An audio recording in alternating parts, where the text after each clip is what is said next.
Imagine this. You decide to take a hike down your favorite hiking trail. The weather's perfect. The birds are singing, the sun is shining.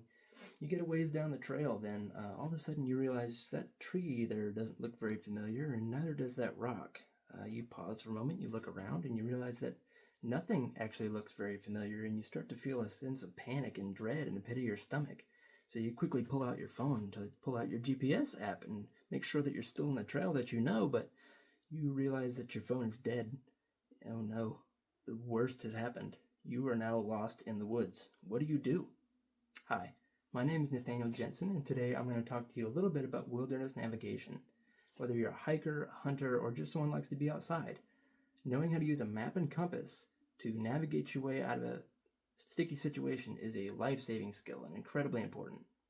As an avid outdoorsman and a military veteran, I have experience working in remote areas where GPS and electronics are not always the most reliable thing. I've learned firsthand just how important these skills can be. Today, first I'm going to explain how to read a topographic map and some of its features. Second, I'm going to show you a little bit about how a compass works. And third, I'm going to put those two things together and show you how they work in conjunction with one another. Now, disclaimer, this is not a comprehensive course. Getting lost in the woods is an extremely serious situation, and it's not to be taken lightly. Your safety is your responsibility. Okay? Now let's start understanding how to read a topographic map. The USGS, U.S. Geological Survey, describes a topographic map as a map that provides detailed representation of the Earth's surface, showing elevation changes, terrain features, and important landmarks. If we look at this topographic map, we can see what are called contour lines. This is the defining characteristic of a topographic map. These contour lines show elevation, and when they're closer together, they actually show the inclination of the terrain. Closer together means steeper inclination, further apart means less inclination. So we can actually make out valleys and hills on this. They also include a scale, so you can determine the size of the area that you're looking at, as well as coordinates, so that you can grid out a particular point on the map. Now, in 2017, a hiker in Yosemite correctly used one of these maps to save his own life by identifying a river on that map, and he correctly navigated through the valleys to the river and got himself to a rescue point. So these skills are very useful. Now that we understand a little bit about topographic maps, let's move on to the next navigational tool. A compass. Now, REI's expert guide on navigation states, a compass is the most reliable tool for determining direction unaffected by weather or battery life. Let's talk a little bit about how a compass works. A compass is an elegant tool. We have a magnetized needle that points towards magnetic north. We have an orienting arrow and a bearing dial. Now, to use a compass, you would want to find the bearing of something. You can point the orienting arrow at it. You can allow the needle to settle at north. You spin the bezel in order to align the bearing bezel with the north that the needle is pointing at.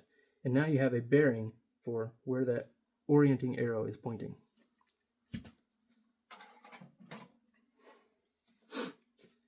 Now, the National Center for Outdoor and Adventure Education says, learning and practicing navigation with map and compass provides one with a sense of independence and confidence, knowing that we can travel in the world without fear of getting lost and without being dependent on technology and limited battery power.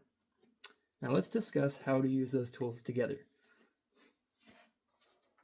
According to the Hiking Life website, irrespective of whether you carry a GPS or not, the ability to interpret a map and navigate with a compass are fundamental backcountry skills that every serious hiker should know. One thing that's important to note on this map is that you have what's called the declination. The declination is the difference in angle between magnetic north, where the needle points, and true north, which is where the map points. Understanding that angle is how you are able to navigate with a compass on this map. Now, the most recent study done by Yosemite National Forest Search and Rescue showed that 4,661 people per year were lost in the woods and required rescue. That equates to 13 people per day. Now, to wrap things up, let's review what we've covered today. Today, we've learned how to read a topographical map, how to use a compass, and how to use a compass with a topographical map. Now, I'll close out with a quote from French writer named André Gide. Man cannot discover new oceans unless he has the courage to lose sight of the shore. Thank you for watching.